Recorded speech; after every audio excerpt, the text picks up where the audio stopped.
Здравствуйте, с вами «Акцент». 27 октября отмечается Всемирный день аудиовизуального наследия. И сегодня у нас в гостях Любовь Аполлоновна Лобанова, главный эксперт Национального центра аудиовизуального наследия Республики. Любовь Аполлоновна, добрый день. Здравствуйте. Расскажите, пожалуйста, с чем связана эта дата и почему она отмечается именно 27 октября? В 1980 году на Генеральной Ассамблее ООН было принято решение, вернее, были приняты рекомендации по сохранению движущихся изображений, так это вот называлось. То есть то, что нужно обратить внимание на сохранение материалов, именно заключающих в себе живую картинку. Ну, что такое аудиовизуальный материал?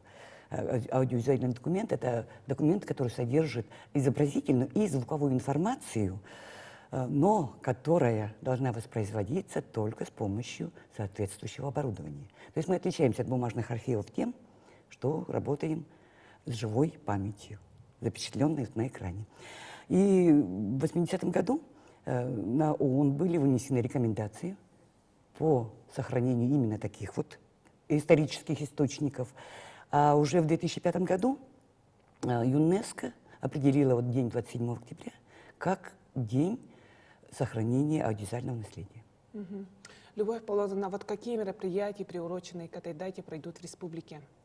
Ну, знаете, мы работаем вне зависимости от праздников, потому что у нас каждый раз у нас бывают и экскурсии, и освещение в средствах массовой информации, и, в общем, всевозможные методы и способы популяризации наших фондов.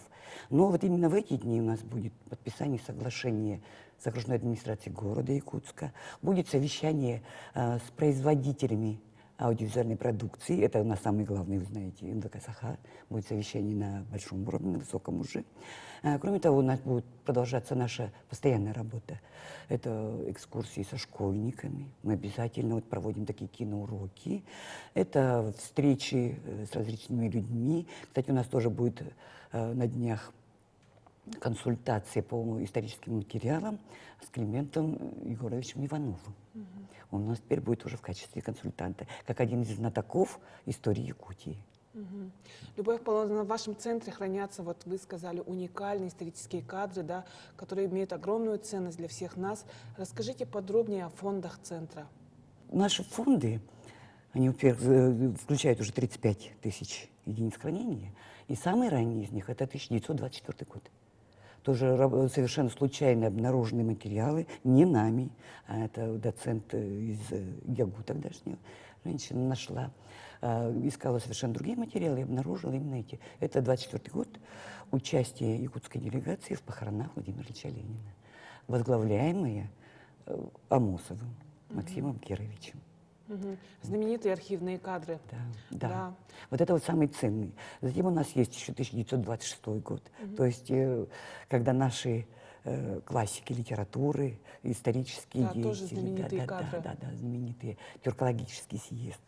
Затем участие в 200-летии Российской академии наук, тоже наших же представителей, якутян.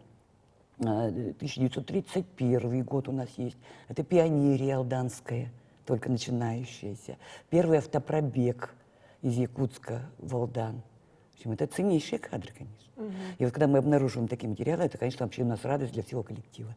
Когда, вот, допустим, представитель Института мерзлотоведения Сериков принес нам вдруг выкопанные просто изо льда, где-то там на улице умороженные остатки кинопленки, и выяснилось, что это 1939 год и первая советская экспедиция знаменитых мерзлотоведов, которые изучали верхоянские наледи. А вот какие ценные ведь материалы были изданы в последнее время? В этом году у нас был тоже такой праздник, тоже для нас, для всех. В 70-е годы в Якутии работал кинооператор, москвич Алексей Щербаков. Он очень много снимал материалов по всем уголкам Якутии. Но, к сожалению, он ушел из жизни, а его сын, когда, видимо, разбирал архив отца, обнаружил массу кинопленок. Там не только Якутия, там и Монголия у него была, и Казахстан, и Белоруссия, все было. Но то, что касается Якутии, вот он вышел на нас и сказал, вот, дескать, я понимаю, человек интеллигентный, я понимаю, что материалы эти могут представлять ценность для республики. И мы с ним связались, он отправил там какие-то сначала фрагменты, а сейчас вот уже мы у него вывезли, в общем, массив такой кинопленки, в котором, конечно же, будут заключаться ценнейшие для республики какие-то исторические данные. А вы уже отсмотрели эти материалы? Пока нет, они находятся пока еще в обработке, потому что они будут оцифрованы, приняты на временное хранение. Только после этого приступят к работе эксперты. Но по названиям мы уже смотрим, знаете, вот названия такие, да, там, допустим, уже понятно, оленеводы, предположим, да, фамилии каких-то знаменитых людей 70-х годов. Вот одно название его сюжета чего стоит, да, «Силачи из Чурапчи». Классно ведь, да? Да. В общем, мы ждем, там, наверное, несколько десятков вот таких вот сюжетов, которые пополнят наш фонд. А вот, Любовь Аполлоновна, всем ли доступны записи фонда? Можно ли мне, например, обычному человеку получить записи какие-нибудь? Конечно. Наши фонды открыты для всех, но единственное, что многие материалы наши, они защищены авторскими правами. То есть мы не имеем права дать вам, допустим, да, какую-то работу, скажем, режиссера какого-то без его согласия. Но это все тоже решаемо абсолютно. У нас ни один режиссер, ни один оператор пока не отказал в том, что вот мои материалы хранятся, никому не показывайте. Такого нет. Вот. Ну, поэтому вот, материалов у нас, говорю, предостаточно, да, столько уже, почти 4 десятка тысяч. И они все могут быть использованы. Прежде всего, конечно, тележурналистами, но есть и люди, которые просто разыскивают, да, вот, скажем, да, вот приходит пожилой человек, который говорит, вот меня в 60-е годы где-то там в каком-то УЛУСе снимали.